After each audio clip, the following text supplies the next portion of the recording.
ইশরাক যদি মেয়র হয় তো হিরো আলম আমাদের বগুড়ার সন্তান কি অপরাধ করছে? ও বলতেছে আমার ডাইরেক্ট এমপি ঘোষণা দাও, কোনো ভোটাভুটি নাই, কোনো নির্বাচন নাই, আমি ডাইরেক্ট এমপি হতে চাই। ইশরাক যদি মেয়র হয় আমি এমপি হতে কেন পারবো না? হিরো আলমক দুই জায়গার এমপি বানানো দরকার। কেন ইশরাক যদি মেয়র হয় চরমনের পীর কি কোনো অপরাধ করছে? ইশরাক চৌধুরী গতকালকে আদালতে তাকে মেয়র বলে ঘোষণা করা হয়েছে। ইশরাক যদি এমপি হয় চরমনের পীর মুফতি ফয়জুল করিমকে আওয়ামী লীগের সন্ত্রাসীরা মারিয়া পিটে রক্তাক্ত করেছিল, অন্তত চরমনের পীরকে মেয়র বলে ঘোষণা করা দরকার। কেন ইশরাক যদি মেয়র হয় চরমনের পীর কি কোনো অপরাধ করছে? কার ছবি হলো জোর করে আওয়ামী লীগের নেতা মেয়র হলেন, কিন্তু যাকে হারিয়ে দিলেন তার নাম কি? হ্যাঁ, ইশরাক হোসেন ইশরাক চৌধুরী গতকালকে আদালতে তাকে মেয়র বলে ঘোষণা করা হয়েছে। যে যান ভোট আপনার থেকে জোর করে সিনেনে মেয়র হয়েছিল ওরা বাদ, এখন আপনি মেয়র। আদালত তাকে মেয়র বলে ঘোষণা করেছে। তাই দেখে আমাদের বগুড়ার হিরো আলম বলতেছে ইশরাক যদি মেয়র হয় আমি এমপি হতে কেন পারবো না? কথা কি বোঝেন নাই? ও বলতেছে আমার ডাইরেক্ট এমপি ঘোষণা দাও, কোনো ভোটাভুটি নাই, কোনো নির্বাচন নাই, আমি ডাইরেক্ট এমপি হতে চাই। আসলে তার কথা কিন্তু যুক্তি আছে। কি কোন আপনারা? ইশরাক যদি মেয়র হয় তো হিরো আলম আমাদের বগুড়ার সন্তান কি অপরাধ করছে? আমরা তো দেখেছি নির্বাচনের দিকে তাকে মারিয়ে পিটে শুতে ফেলে দিয়েছিল। বগুড়াতেও আবার ঢাকাতেও হিরো আলমক দুই জায়গার এমপি বানানো দরকার। কথা কর না কে? আসলে সংসদ বিলুপ্ত হয়ে গেছে, এখন এমপি হওয়ার সুযোগ নাই।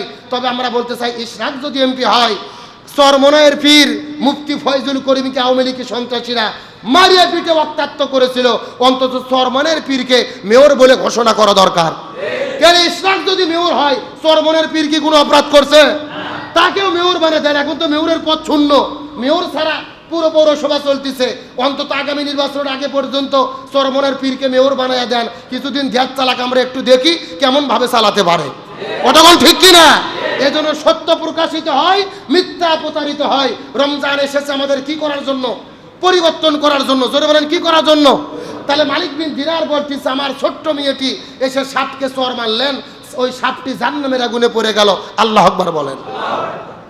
আমার প্রিয় বন্ধুগণ, মুসলমান ভাইরা গভীর মনোযোগ, সমস্ত মুসল্লিরা শ্রোতারা ডাক দিয়ে বলেন ও মালিক বিন দিনার তারপরে কি ঘটনা ঘটলো বলেন তো দেখি। এমন সময় মালিক বিন দিনার রহমতুল্লাহ আলাইহি ডাক দিয়ে বলেন আমার মেয়েটির সাহস দেখার পরে আমি বড় অবাক হয়ে গেলাম। মেয়েটিকে ডাক দিয়ে বললাম মা তুমি জান্নাতের মধ্যে চলে এসেছো, আর তোমার শক্তির কারণে ওই সাপটা জান্নাতের মধ্যে বিদায় নিয়ে চলে গেল। কিন্তু আমি তোমার কাছে জিজ্ঞেস করি বলি বলো তো এই সাপটা আমাকে কেনই বা ধাওয়া করলো?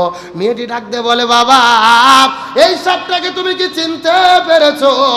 বাবা ডাক দিয়ে বলে মা এই সাপটাকে তো আমি চিনতে পারি নাই। মেয়ে ডাক দিয়ে বলে মা, মেয়ে ডাক দিয়ে বলে বাবা এই সাপটা হলো তোমার নফস। সাপটা কি? এটা হলো তোমার নফস। তুমি সারাটা জীবন ধরে নফসের তাবেদারি করেছো, ওই নফস অন্যায় অপকর্ম করতে বলেছে, তুমি তাই করেছো। ও বাবা ওই যে পাহাড়ের পাদদেশে একটা বৃদ্ধ মানুষকে তুমি কি দেখেছিলে? বাবা ডাক দিয়ে বলে মা হ্যাঁ আমি তো দেখেছিলাম, সে তো বড় দুর্বল, তার শরীরের মধ্যে তো কোনো শক্তি নাই, জীর্ণ শীর্ণ মানুষটাকে কেন দেখলাম? মেয়েটি ডাক দে বলো বাবা ওটাই হলো তোমার আত্মা, ওটাই হলো তোমার রুহু, ওটা হলো তোমার রুহু। রুহুর খোরাক দাও নাই, রুহুর খোরাক ছিল 5 ওয়াক্ত নামাজ পড়া, রমজান মাসে রোজা রাখা, হজ করা, যাকাত দেওয়া, দিনের পথে পরিচালিত হওয়া, কোরআন সুন্নাহর বিধানগুলো মেনে চলা।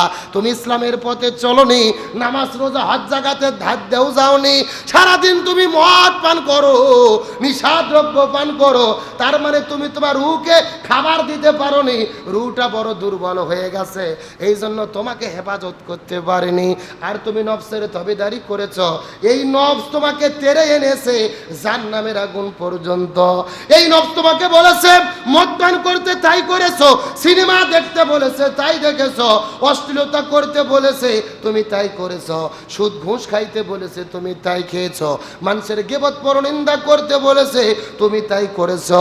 নফসের তাবেদারি করতে করতে এই নফসটা এত বড় শক্তিশালী হয়েছে জাহান্নামের আগুন পর্যন্ত তোমাদেরকে ঠেলে ঠেলে ঠেলে ঠেলে ধাওয়া দিয়ে জাহান্নাম পর্যন্ত এনেছে। ও বাবা তোমাকে অনুরোধ করে বলি, তুমি যদি জান্নাতে যেতে চাও নফসের খোরাকগুলো বন্ধ করো, নফসের চাহিদাগুলো বন্ধ করো, আত্মার খোরাক দেওয়া শুরু করো, আত্মার খোরাক দেওয়া শুরু করো। ওই দুর্বল বৃদ্ধ মানুষটাকে শক্তিশালী করার চেষ্টা করো। ওই আত্মাটা যদি তোমার শক্তিশালী হয়, রুহটা যদি তোমার শক্তিশালী হয়, তোমাকে জান্নাত পর্যন্ত নিয়ে যাবে। আর যদি নফসের তাবেদারি করো, ওই নফস তোমাকে জান্নামের দরজা পর্যন্ত নিয়ে যাবে। আমার মুসলমান ভাইরা গভীর মনোযোগ। রমজান মাস আমাদের মধ্য থেকে বিদায় নিয়ে চলে গেল। রবি বললেন রমজান পাওয়ার পরে জীবনের গুনাহ যারা মাফ করে নিতে পারলো না, এদের চাইতে বড় হতভাগা কেউ নাই। একটাবার আমরা মনে মনে চিন্তা করে দেখি তো, দেখতে দেখতে রমজান বিদায় নিয়ে চলে গেল। আমরা কি নফসের তাবিদারি করেছি, নাকি রুহুর খোরাক দিয়েছি? নামাজ রোজা হজ যাকাত জিকির তাসবির ভিতরে আমরা বেশি ব্যস্ত ছিলাম, নাকি সারাটা দিন ইসলাম বিরোধী কাজ করেছি? আমরা সারাটা দিন গীবত পরনিন্দা করেছি, কোরআন বিরোধী জীবন যাপন করেছি। এরে মুসলমান ভাইরা রে, আমরা যদি নফসের তাবেদারি করে শয়তানের পথে জীবন পরিচালনা করে, আমাদের কিন্তু জাহান্নামে যেতে হবে।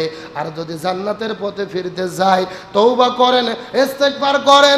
আমরা জীবনে যা করেছি ভুল করেছে, আল্লাহ আমাদের যতদিন বেঁচে রাখবে ততদিন যেন আমরা আত্মার খোরাক দিতে পারি, দিন ইসলামের পথে পরিচালিত হতে পারি।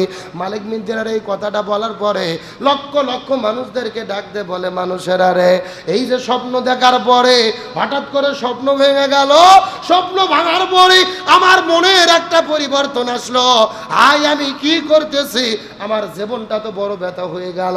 আমার মাত্র 3 বছরের মেয়ে জান্নাতের বাগানের মধ্যে ঘুরে বেড়াইতেছে, আমি যেতে পারলাম না রে।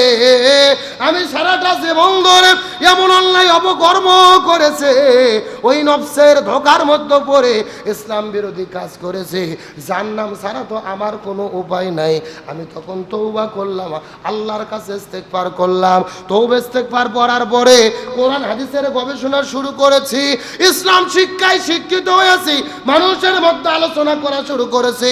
সেখান থেকে বক্তা হওয়া শুরু করলাম, আমি জমিনের মধ্যে প্রচার হয়ে গেলাম, এলাকার মধ্যে বড় বক্তা হয়ে গেলাম। এই আমার মুসল্লি ভাইরা পায়ে হাত দিয়ে বলি, এই মালিক বিন দিনারের ঘটনাটা বলার কারণ হলো, যেই মানুষটা ছিল সবচাইতে খারাপ, সব সময় মদ পান করত, নেশা করত, ওই মানুষটার একটা স্বপ্নের মাধ্যমে জীবন পরিবর্তন হয়ে গেল। মক্কার ওই যে ইরাকের ভেতরে সবচাইতে বড় আলেম হয়ে গেল। এই জন্য আমরা এতদিন যতদিন যা করেছি, এই আলোচনার মাধ্যমে আমরা সিদ্ধান্ত গ্রহণ করব। রমজান বিদায় নিয়ে চলে যাচ্ছে, মাত্র 3 দিন বাকি আছে। এই 2-3টা দিন যদি কাজে লাগাতে না পারি, আমাদের জীবনের গুনাহ মাফ করে নিতে না পারি, আমাদের জীবন বড় ধ্বংস হয়ে যাবে। এই জন্য আমরা যতদিন এতদিন যা করেছি, ভুল করেছি, তওবা করব। বাকি সময়টা কাজে লাগিয়ে আমরা দিনের পথে ইসলামের পথে ফিরে রূহ আর আত্মার খোরাক দিয়ে আমরা যেন আমাদের জীবনের গুনাহটা আল্লাহর কাছে মাফ করে নিতে পারি। বাকি সময়টা তওবা করে দিন ইসলামের পথে পরিচালিত হয়ে দিনের পথে ইসলামের পথে পরিচালিত হওয়ার জন্য শপথ নিতে কারা কারা রাজি আছেন? 2টি হাত আল্লাহকে তুলে দেখান, লিল্লাহি তাকবীর। আল্লাহ তাআলা আমাদের সকলকে অতীত জীবনের সমস্ত ভুল থেকে তওবা করে ইস্তেগফার করে বাকিটি জীবন দিনের পথে ইসলামের পথে আমলের পথে আল্লাহ তাআলা আমাদের পরিচালিত হওয়ার তৌফিক দান করুন। সকলে বলেন আমিন। এই রমজান যেন আমাদের জীবনের গুনাহ মাফের ওসিলা হয়। রমজান বিদায় নেওয়ার আগেই আল্লাহ যেন আমাদের জীবনের গুনাহকে মাফ করে দেয়, বলেন আমিন। এখন যারা সুন্নাত পড়েন নাই, কাবলা